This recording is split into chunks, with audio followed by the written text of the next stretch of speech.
अल्हम्दुलिल्लाहि रब्बिल आलमीन वस्सलातु वस्सलामु अला रसूलिहि मुहम्मद व अला आलिहि व सहबिहि अजमईन, अम्मा बाद। सबसे अज़ीम सदक़ा अल्लाह की नज़र में वो है कि ख़र्च करने वाला, सदक़ा देने वाला, वो अपने नफ्स पर जब्र करके वो सदक़ा निकाले, और जिसकी हकीकत कुरान करीम में भी बयान किया गया है। एक जगह फरमाया गया व आतल माल अला हुब्बिही, यानी जो चीज़ उसको महबूब है वो निकाल रहा है।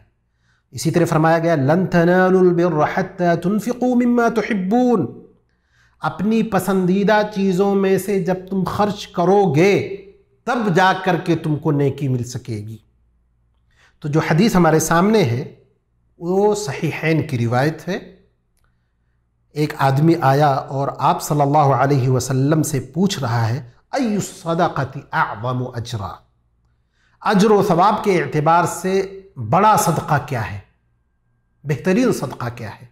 आप सल्लल्लाहु अलैहि वसल्लम ने फरमाया अंत सद्दक़ा, कि तुम सदक़ा करो, व अंत सहीहुन शहीहुन, और तुम जिस्मानी तौर पर सेहतयाब हो, माल की किल्लत हो तुम्हारे पास। तअमलुल गिना व तख्शल फ़क़्र, तुमको ये उम्मीद हो कि मालो दौलत की हमारे पास फरावानी होने वाली है, और अगर मैं खर्च कर दूंगा तो मेरे पास फ़कीरी आ जाएगी, तंगदस्ती आ जाएगी। वला तुम हिल, ताख़ीर मत करो, हत्ता इदा बलगतिल हुल्क़ूम, यहाँ तक कि जब रूह हलक तक पहुँच जाए, यानी मौत करीब हो जाए। कुलता, ये कहने लगो ली फुलानिन कज़ा वली फुलानिन कज़ा, वसीयत करने लगो कि फ़ला आदमी को इतना दे देना सदक़े के तौर पर, फ़ला आदमी को इतना दे देना। वक़द कान ली फुलानिन कज़ा, हालांकि शरीयत ने पहले से ये हिसाब करके रखा है कि तुम्हारे आँख बंद करते ही वो माल किसी दूसरे का हो जाएगा, तुमको उसमें खुर्द-बुर्द करने की कोई ज़रूरत है नहीं, ना वसीयत करने की ज़रूरत है, ना सदक़ा करने की ज़रूरत है। इस हदीस में चंद चीज़ें हैं। पहली चीज़ ये कि हमको जब हम सेहतयाब हों, और जब सेहतयाब रहते हैं तो ये उम्मीद रहती है कि मेरी ज़िंदगी के अय्याम में तिवालत होगी, हम लंबी ज़िंदगी गुजारेंगे। इसके बरअक्स जब इंसान बीमार होता है तो दुनिया से बेरग़बती होती है उसको, और ये वो तसव्वुर करता है कि कब मुझको मौत आ जाए पता नहीं है। तो इस बेरग़बती की बुनियाद पर वो सोचने लगता है कि चलो मैं ज़्यादा से ज़्यादा सदक़ा करता हूँ। तो ये चीज़ महबूब नहीं है अल्लाह की नज़र में। बल्कि दूसरी रिवायतों में आप सल्लल्लाहु अलैहि वसल्लम ने फरमाया, जैसे तिरमिज़ी की रिवायत है, आप सल्लल्लाहु अलैहि वसल्लम ने फरमाया कि जो शख्स मौत के वक्त सदक़ा करता है गोया कि वो ऐसा शख्स है जब उसका पेट भर गया और चीज़ें उसके पास ज़्यादा हो गई तो लोगों को हदिया दे रहा है।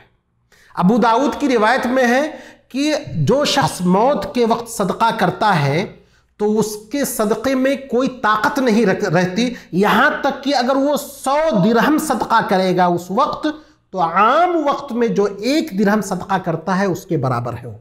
क्यों ऐसा है? इसलिए कि मौत के वक्त इंसान को यकीन हो जाता है, इम्तिहान ख़त्म हो जाता है, उस वक्त उसकी कोई आजमाइश नहीं रहती, सामने आखिरत और दुनिया दोनों की अहमियत उसके सामने वाज़ेह हो जाती है। तो इसीलिए ये उसका एतबार इस तरीक़े से रखा गया है। दूसरी चीज़ ये है कि हमारे मुआशरे में ये चीज़ राइज है कि हम जो शख्स फौत पा जाता है उसके अहल व अयाल, उसके घर बार वाले ज़िंदगी भर उसकी तरफ से सदक़ा करने की तौफ़ीक़ नहीं होगी। जब उसका इंतकाल हो जाएगा तो बेहतर तो ये है कि उसकी तरफ से सदक़ा किया जाए। लेकिन हमारे यहाँ क्या करते हैं, उसकी तरफ से दावतें उड़ाते हैं। 40वें दिन पे, फ़ला दिन पे दावत करेंगे, अच्छा खर्च करेंगे और कहेंगे उसके रूह को सुकून मिल रहा है, और उसमें बुलाएंगे मालदारों को, रिश्तेदारों को। ऐसा भी नहीं कि फ़कीरों को बुलाएं, उसमें तंगदस्तों को बुलाएं, मुहताजों को बुलाएं। खाना खिलाना कोई शक की बात नहीं कि बेहतर अमल है, लेकिन ऐसे वक्त जब खाने की ज़्यादा ज़रूरत नहीं है तो उन चीज़ों का सदका निकालना ज़्यादा ज़रूरी है या ज़्यादा अहमियत का हामिल है जिन चीज़ों की लोगों को ज़रूरत है।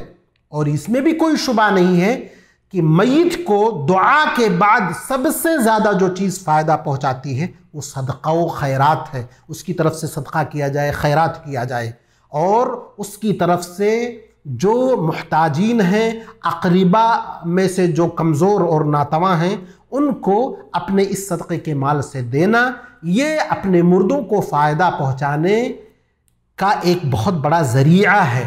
तो दुआ पहली चीज़, और दूसरी चीज़ सदक़ा व खैरात। इसीलिए कुरान करीम में बयान किया गया है कि एक मुर्दा ये तमन्ना करेगा, लौला अख़रतनी इला अजलिन क़रीबिन फ़अस्सद्दक़, ऐ अल्लाह तूने मेरी रूह खींचने में ताख़ीर क्यों ना की, ताकि मैं सदक़ा व खैरात कर लेता। यहाँ वो ये नहीं कह रहा कि नमाज पढ़ लेता, दूसरी चीज़ें कर लेता, वो कह रहा है कि सदका कर लेता। क्यों? मुफस्सिरीन ने लिखा है क्योंकि उसके सामने ये जाहिर हो गया है कि आखिरत की ज़िंदगी में आम चीज़ों के बनिस्बत सदक़ा व खैरात एक मुर्दे के लिए बहुत ज़्यादा फ़ायदेमंद साबित होती है। अल्लाह तबारक व तआला से दुआ है कि अल्लाह तबारक व तआला हमको सदक़ा व खैरात की तौफ़ीक़ अता फ़रमाए, नेक अमल की तौफ़ीक़ अता फ़रमाए। व आखिरु दअवाना अनिल हम्दुलिल्लाहि रब्बिल आलमीन।